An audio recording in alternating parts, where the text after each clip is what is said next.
Okay, Shalom Akim Kahalayama Yahabashim Yashab Bashim Kakudash and double honors to the greatest and apostles. Father Yah, Father Yahshua for the strength in order to make this video. And Yara Sazad, I also built up from it too. You know, which what's the word again?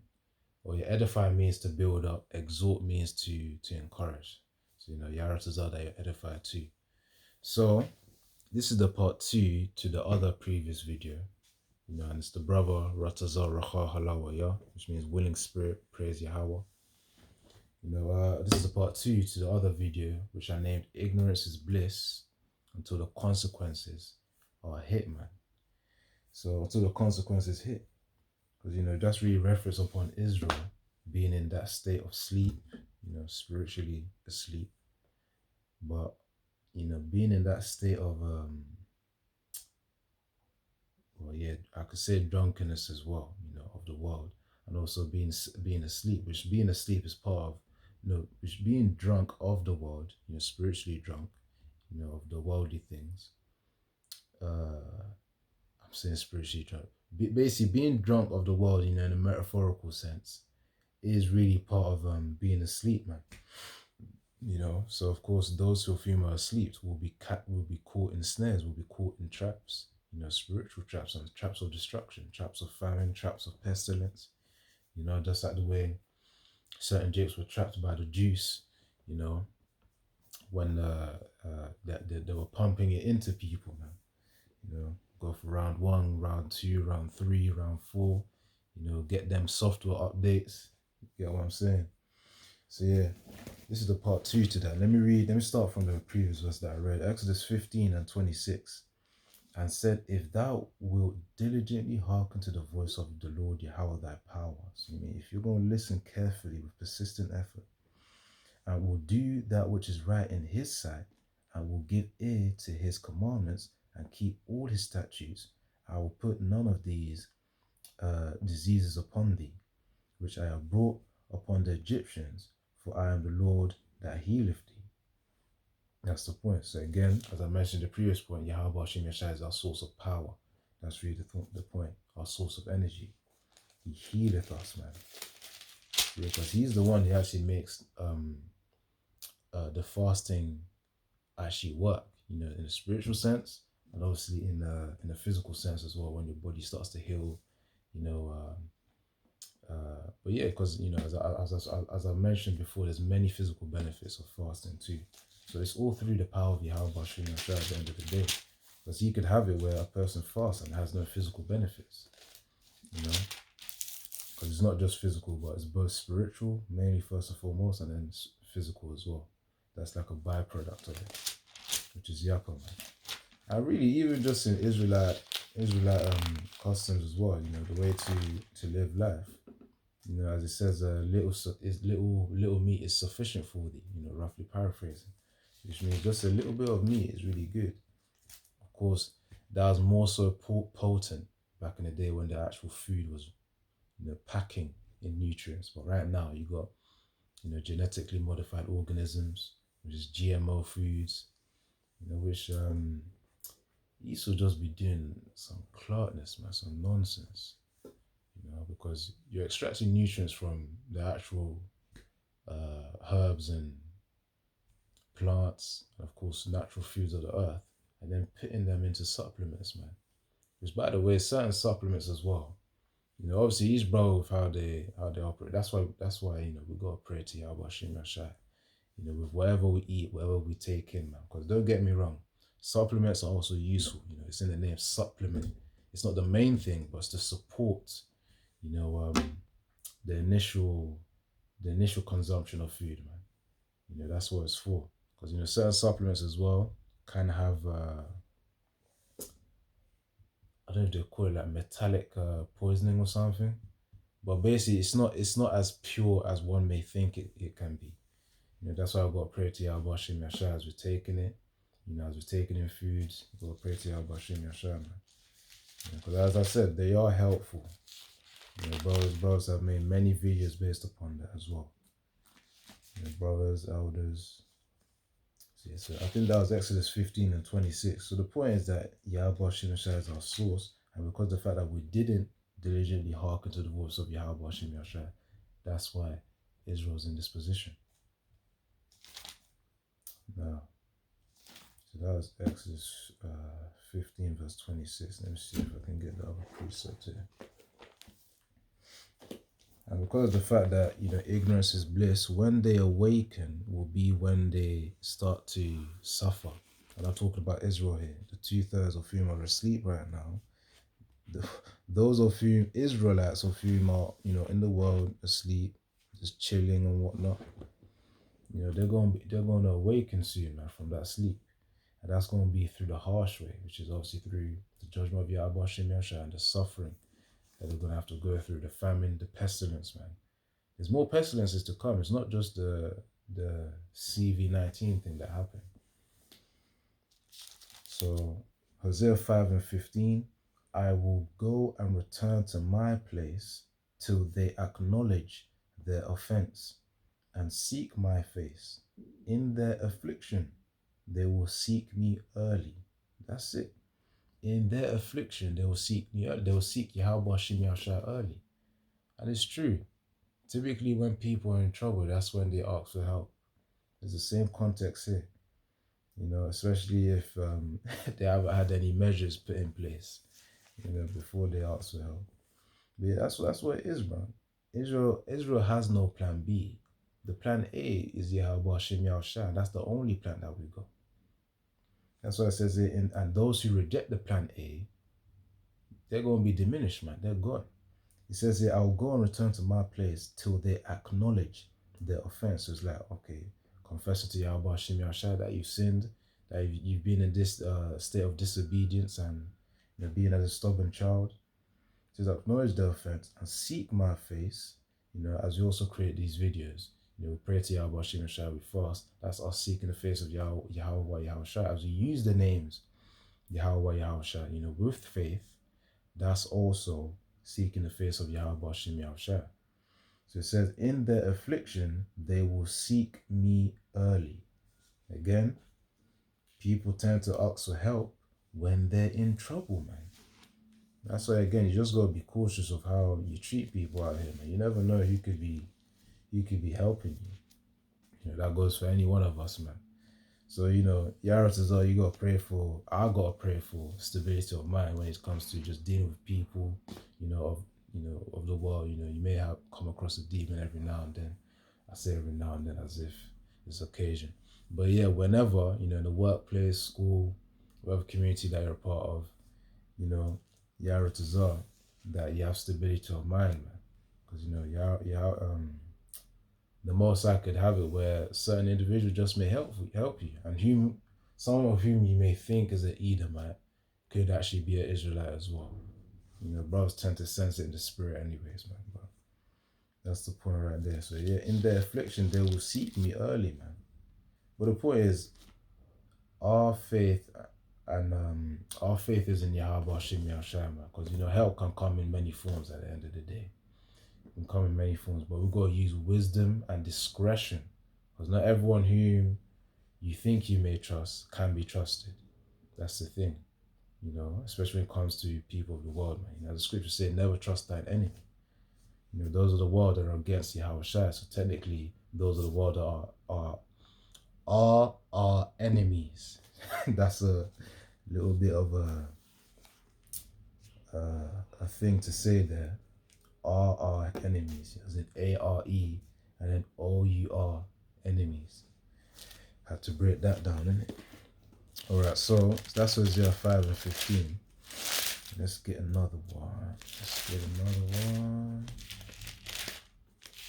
Hosea 5:15. What's the one before that?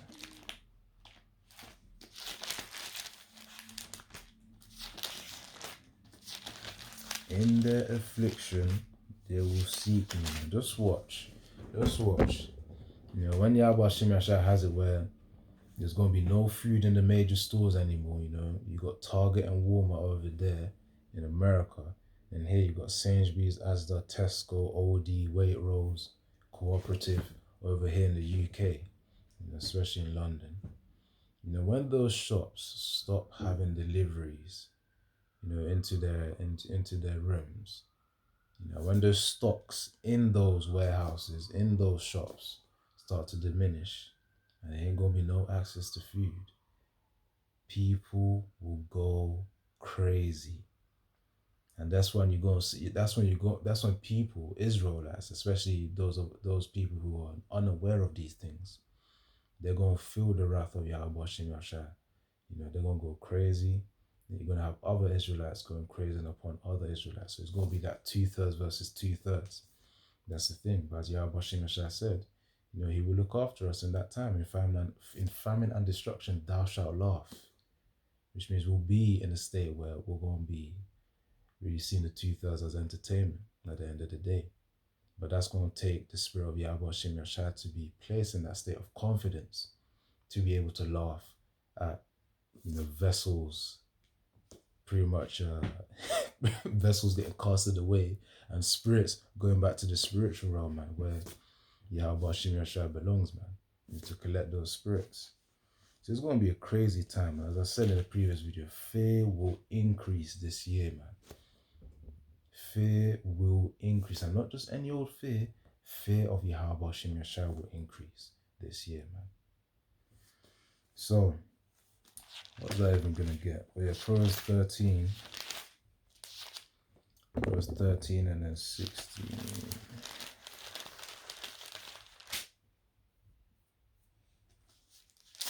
Hold on.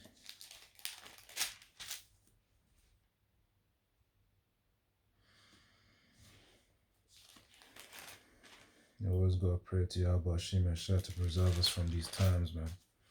So this is Proverbs 13 and 16. And obviously you've got to be careful of who we communicate with as well, man. Talk about worldly people. Don't give them much information. You be low key. This is really advice for myself, man. The scriptures say to teach a young man discretion. I think that's in Proverbs 1. Let me get Proverbs 1 quickly. Then I'll get Proverbs 13. Because there's a thing as being too open.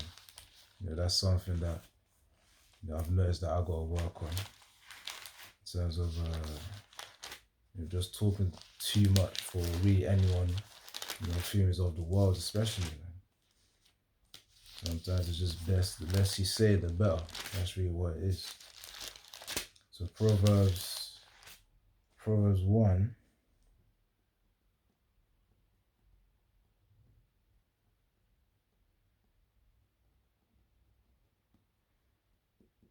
I read from verse 1 to 4, but the key part is verse 4. So Proverbs 1 and verse 1. The Proverbs of Solomon, the son of David, king of Israel. Solomon, if you could receive it through reincarnation, is actually Yahweh Shai. Yahweh Shai was Solomon in a past life. That's one of his past lives. That's something deep. You ain't gonna get if you're new, or you could get if you've watched videos based upon reincarnations from the apostles. So it says the Proverbs of Solomon, the son of David, king of Israel. To know wisdom and instruction, to perceive the words of understanding, to receive the instruction of wisdom, justice, judgment, and equity, to give subtlety to, so this is verse 4, the key part now, to give subtlety to the simple, to the young man, knowledge and discretion.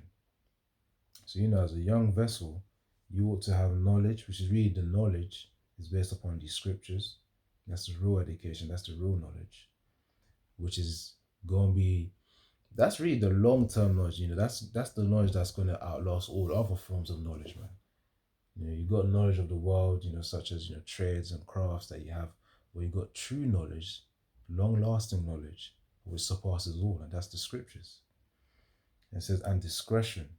In fact, let me just search up the definition of discretion, which is really, I think discretion really goes into knowing when to say something, when not to say something.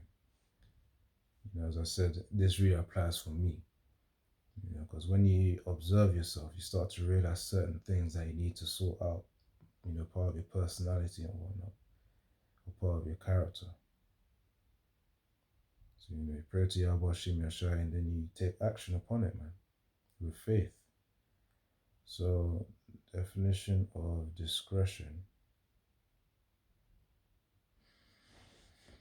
So, this is the Google definition.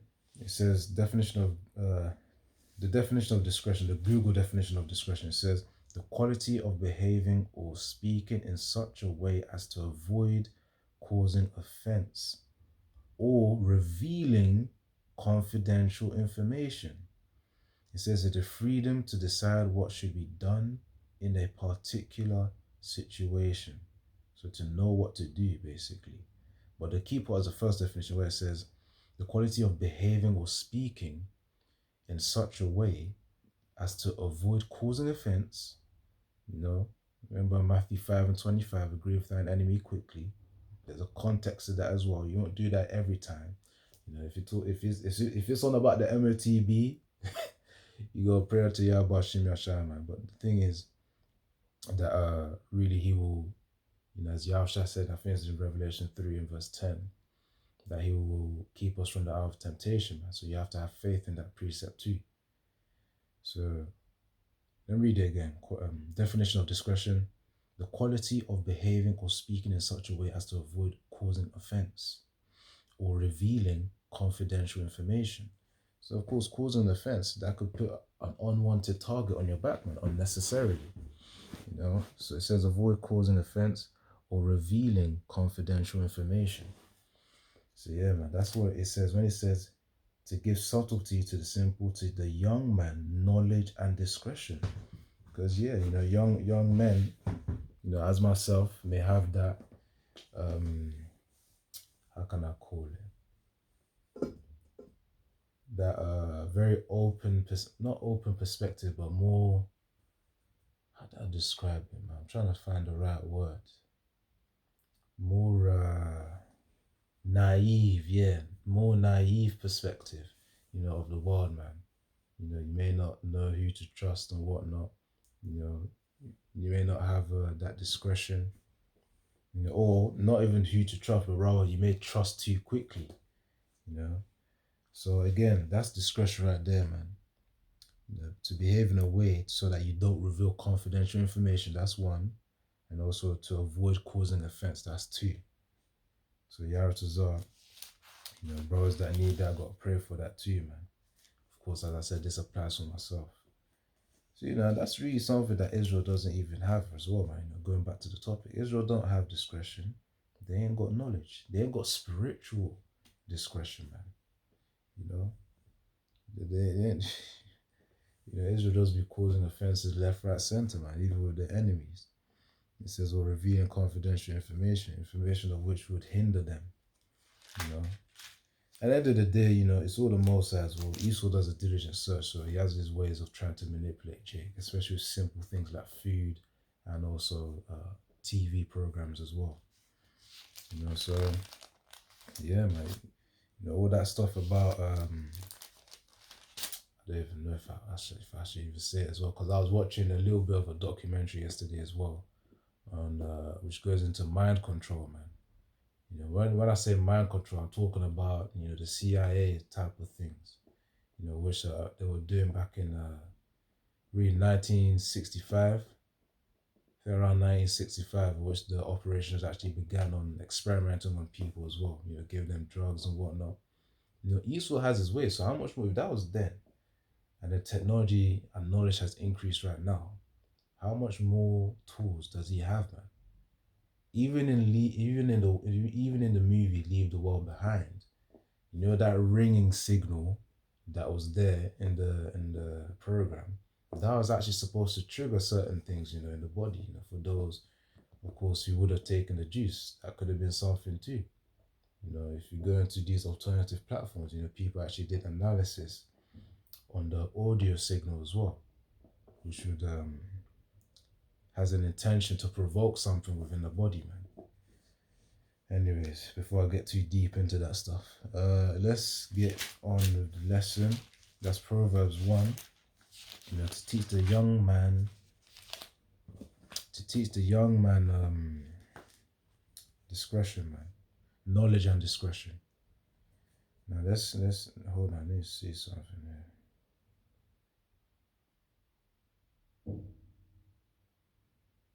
Subtlety, subtlety.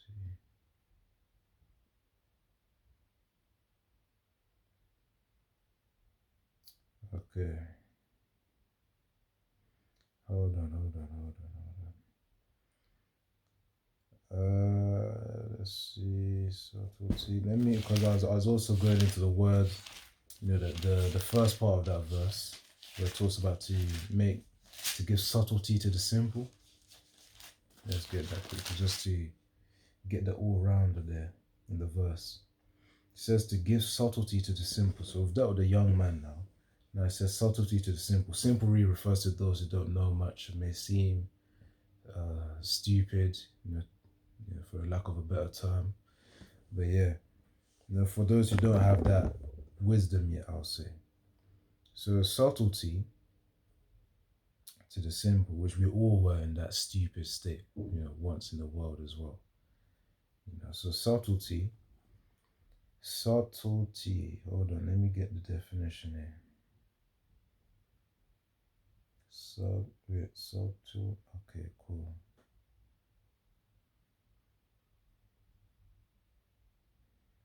Now, why don't it say the definition over here?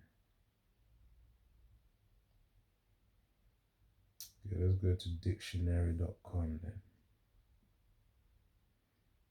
Archaic variant of subtle.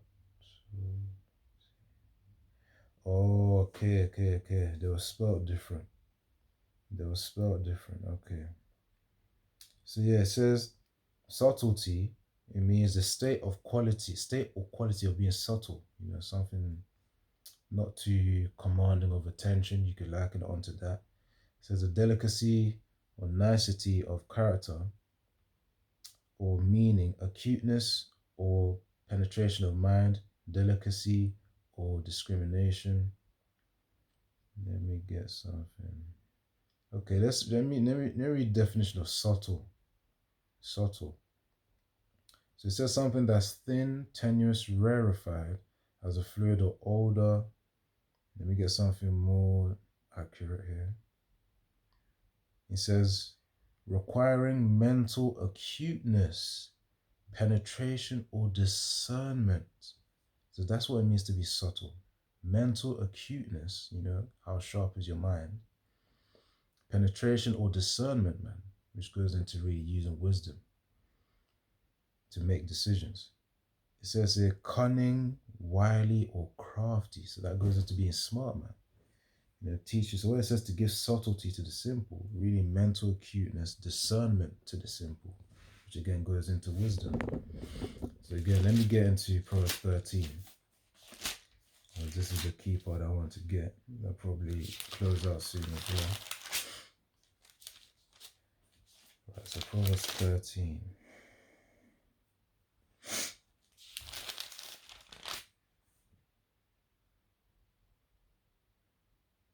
So this is Proverbs 13 and 16. Every prudent man dealeth with knowledge, but a fool layeth open his folly.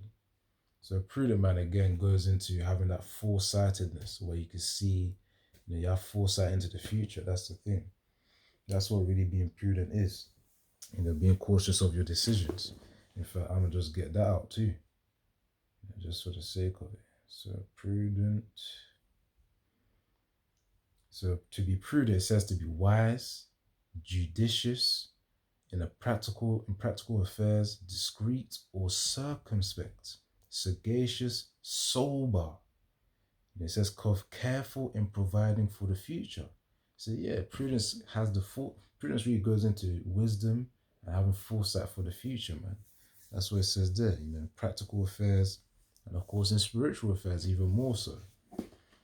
So yeah, it says every prudent man dealeth with knowledge, but a fool layeth open his folly, man.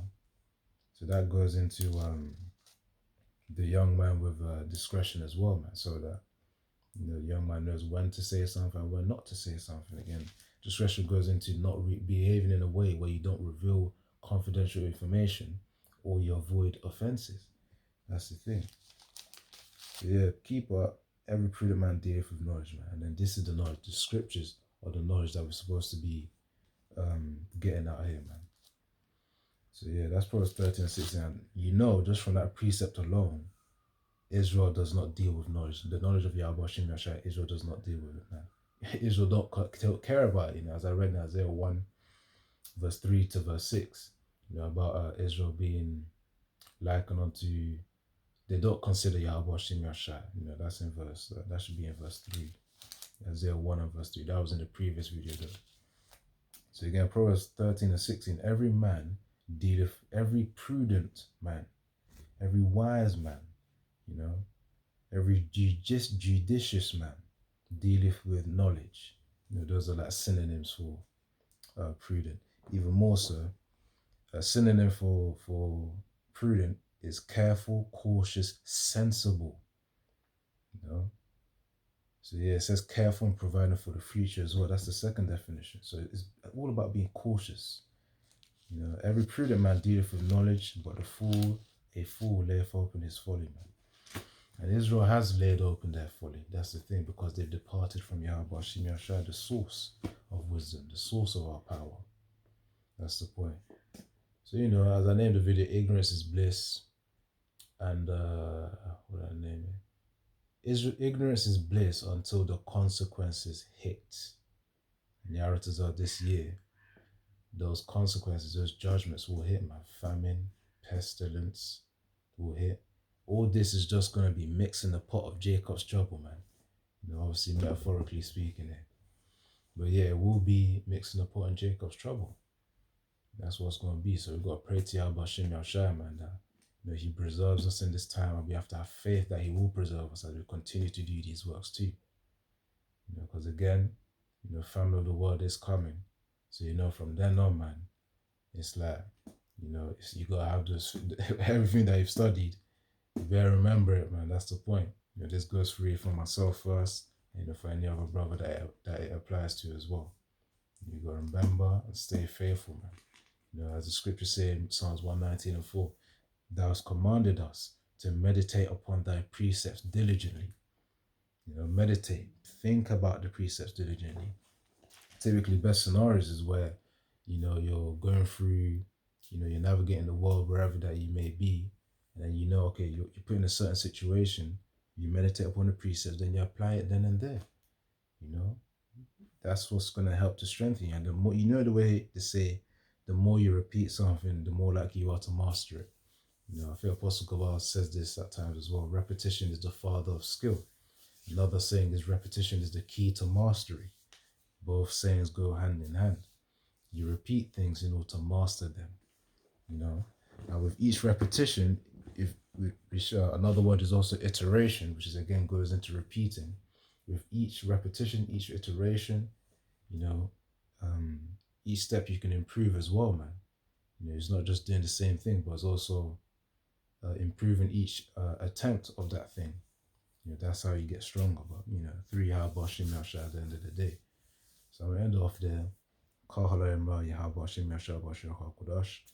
And double honors to great apostles and Yaratazar that, you know, you've understood the video, man. And, you know, it's giving you that encouragement and it's built you up as well. Because these times, it's going to get turned up, man. Judgment's going to get turned up. Judgment's going to get turned up, man. That's it. That's really it, man. And of course, we've got to get ready to suffer affliction soon too. So we've got to pray for Yahweh Shem Yashai for strength. Anyways, I'm going to end off there. Yaratazar, again, that you understood, man. So yeah, Kal Haloim La, Yahweh Shem Yashai, Bashin Kodash. Double honors to the great apostles and Thadi Yashai for the strength in order to make this video. Shalom, shalom.